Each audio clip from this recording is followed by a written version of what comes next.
जय हिंद, नमस्कार। आज आप सभी का एक नए वीडियो में स्वागत है मेरे दोस्त। आज हमारा जो है नया टॉपिक है प्रजनन तंत्र, रिप्रोडक्टिव सिस्टम। मेरे भाई प्रजनन तंत्र से ढेर सारे क्वेश्चंस बनते हैं, जो कि क्वेश्चंस बड़े अच्छे लेवल के क्वेश्चंस बनते हैं। और इस टॉपिक को पढ़ने में मेरे दोस्त आपको बता दें कि इस प्रकार से क्वेश्चंस इससे निकल कर पूछे भी जाते हैं परीक्षा में कि मेरे भाई आप सोच भी नहीं सकते। क्योंकि परीक्षाओं में मेरे भाई इस चैप्टर से काफी ज्यादा क्वेश्चंस पूछे जाते हैं, और इन्हीं प्रश्नों पर मेरे दोस्त आज हम चर्चा करने वाले हैं। मेरे भाई देखिए, यह सभी प्रश्न आपको रेलवे की परीक्षा में पी बाई क्यू पूछे गए हैं, 100% मेरे भाई पूछे गए हैं। और यही सब प्रश्न मेरे भाई आपके बोर्ड एग्जाम में भी पूछे जा रहे हैं। और बोर्ड एग्जाम में जो प्रश्न पूछे जा रहे हैं वही एग्जाम में आपके रेलवे की परीक्षा में भी पूछे जा रहे हैं। और यही रेलवे की ही बात नहीं मेरे भाई, यही सब प्रश्न आपको हर एक परीक्षाओं में पूछने को मिलते हैं, जिसमें जिसमें साइंस पूछी जाती है। समय न लेते हुए मेरे दोस्त आपको बता दें, आज इस टॉपिक को शुरू करते हैं। उससे पहले आपको एक नया नोटिफिकेशन जो कि रेलवे की तरफ से आया है, रेलवे एनटीपीसी ग्रेजुएट लेवल, जिसमें मेरे दोस्त 5810 पदों पर जो है वैकेंसी थी, वहाँ जो है उसका नोटिफिकेशन जारी हो चुका है, जो कि 21 अक्टूबर से उसके फॉर्म भराने चालू हो गए हैं। आप सभी जाकर अपना समय रहते ही फॉर्म आप फिलअप कर दें। और फॉर्म फिलअप करते समय आप विशेष चीज का ध्यान रखें, और विशेष रूप से आपको यह बता दें कि मेरे भाई आप मेहनत भी करिए। यदि आपको अपनी एक शीट क्लियर करना है, पक्की करना है, तब मेरे भाई आपको जी जान लगाकर मेहनत करने की आवश्यकता है। मेरे भाई हम आपको पी बाई क्यों बेस्ड जितने भी क्वेश्चंस होते हैं मेरे भाई, जो भी उसका ऑप्शन होता है, मैं उसका जो है अच्छे तरीके से मेरे दोस्त बताने का भी प्रयास करता हूं, ताकि आप मेरे भाई समझ भी जाएं। चलिए मेरे दोस्त, आज इन प्रश्नों को देखिए। मेरे दोस्त, महिला प्रजनन तंत्र का हिस्सा नहीं है मेरे दोस्त। महिला प्रजनन तंत्र का हिस्सा गर्भाशय प्रजनन तंत्र का, अंडाशय प्रजनन तंत्र का, डिंबवाहिनी प्रजनन तंत्र का है। परंतु मेरे दोस्त मूत्र मार्ग यह प्रजनन तंत्र का भाग नहीं है। यह जो है यूरिन निकालने का एक जो है मूत्र मार्ग, यह जो है नहीं, हमारा राइट आंसर ऑप्शन सी हो जाएगा। देखिए मेरे भाई, ए बी सी डी इसी के क्रम में सारे ऑप्शन सेट किए गए। अंगों में वृद्धि और विकास के बाद गर्भ बन जाता है मेरे भाई। देखिए, अंगों में वृद्धि और विकास के बाद गर्भ बन जाता है। भाई क्या बन जाता है मेरे भाई? भ्रूण। क्या बन जाता है? भ्रूण बन जाता है। और युग्मनज मेरे भाई, जब इस पर ओवम मिलते हैं, तब मेरे भाई युग्मनज मिलकर क्या बनते हैं? युग्मनज बनाते हैं। माँ के गर्भ में मेरे भाई, माँ के गर्भ का पोषक तत्व की आपूर्ति के माध्यम से संपन्न होती है। किसके माध्यम से मेरे भाई? प्लेसेंटा। प्लेसेंटा प्लेसेंटा को मेरे भाई क्या कहा जाता है? प्लेसेंटा को भाई बीजांडशन। क्या कहा जाता है मेरे भाई? बीजांडशन। माँ के गर्भ का पोषक तत्व की आपूर्ति के माध्यम से होती है। किसके माध्यम से मेरे भाई? प्लेसेंटा के माध्यम से। भ्रूण पोष, जो भ्रूण को पोषण मिलता है, भ्रूण पोष से मिलता है। पद मासिक धर्म की समाप्ति को संदर्भित करता है। कौन मेरे भाई? मासिक धर्म की समाप्ति यानी रजो निवृत्ति। रजो निवृत्ति जो है, यह मासिक धर्म की समाप्ति से संबंधित है। और रजो दर्शन, रजो दर्शन जब जो है युवावस्था जो है प्राप्त करती हैं स्त्रियां, तब उन्हें रजो दर्शन प्रारंभ होते हैं। तो जब पहली बार दिखता है रजो दर्शन, तब उसे रजो दर्शन कहते हैं। और फिर जब अंतिम बार यानी जब वह समाप्ति की तरफ होता है, तो उसे रजो निवृत्ति कहते हैं। देखिए, माँ के गर्भ में बच्चे को के माध्यम से भोजन प्राप्त होता है। किसके माध्यम से मेरे दोस्त भोजन प्राप्त होता है? बीजांडशन। बीजांडशन मेरे दोस्त, इसे क्या कहते हैं? प्लेसेंटा। क्या कहते हैं? प्लेसेंटा। प्लेसेंटा के ही माध्यम से वो बच्चे को जो है भोजन, जो उसमें गर्भ रहता है, जो भ्रूण रहता है, उसे भोजन, उसी से पोषण तत्व आदि प्राप्त होते हैं। किससे मेरे दोस्त? प्लेसेंटा से। किससे मेरे भाई? माँ के गर्भ में बच्चे को के माध्यम से भोजन प्राप्त होता है। बीजांडसन मेरे दोस्त, किससे? प्लेसेंटा से ही जो है जो उसमें भ्रूण होता है उसे भोजन आदि प्राप्त होता है, यानी भोजन के कुछ अवशेष अंश प्राप्त होते हैं किसी ना किसी रूप में। देखिए गतिशील जीवाणु कोशिका को कहा जाता है मेरे दोस्त। गतिशील जो गतिशील कोशिकाएं होती हैं, गतिशील जीवाणु होते हैं, उसे मेरे दोस्त मादा युग्मक नहीं कहा जाता, युग्मक मेरे दोस्त नहीं कहा जाता, जाइगोट्स आइसोगैमेट्स नहीं कहा जाता। मेरे दोस्त नर युग्मक जो स्पर्म सेल होती है मेरे दोस्त, जो नर युग्मक होते हैं वही जो है जो गतिशील होते हैं मेरे भाई। इसलिए कौन गतिशील होते हैं? नर युग्मक। नर युग्मक गतिशील होते हैं, इसलिए हमारा राइट आंसर ऑप्शन ए सही होगा। देखिए यदि शामिल हो तो और भी अधिक विविधता ला सकता है। कौन ला सकता है मेरे भाई? जो लैंगिक प्रजनन होता है। क्या होता है मेरे भाई? लैंगिक प्रजनन।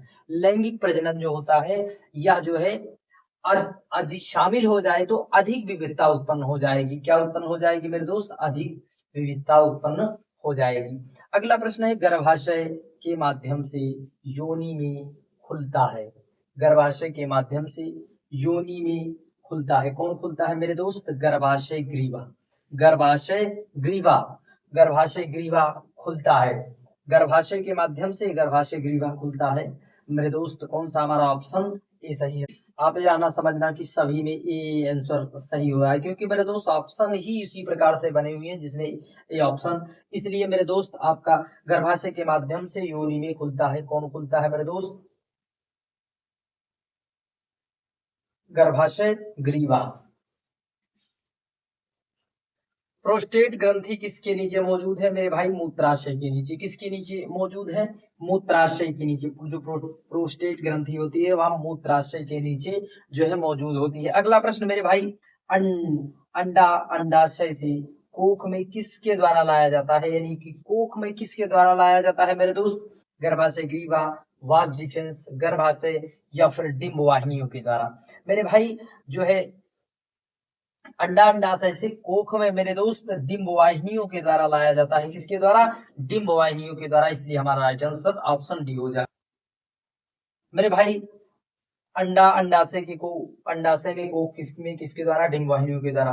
भ्रूण को माँ के रक्त से पोषक प्राप्त होता है। किसके द्वारा मेरे दोस्त पोषक प्राप्त होता है? गर्भाशय ग्रीवा के द्वारा। गर्भाशय ग्रीवा के द्वारा जो है उसे भोजन प्राप्त होता है मेरे दोस्त। देखिए भ्रूण को माँ के रक्त से पोषक प्राप्त होता है। किससे मेरे दोस्त? गर्भनाल। गर्भनाल के माध्यम से ही उसे पोषक प्रदान होता है। भ्रूण को गर्भनाल माँ के रक्त से पोषक तत्व प्राप्त होता है। अगला क्वेश्चन, गर्भाशय में भ्रूण को पोषक प्रदान करने वाला ऊतक कौन है? पोषक कौन प्रदान करता है मेरे भाई? आप इसका जवाब में कमेंट में जरूर बताना। पोषक कौन प्रदान करता है?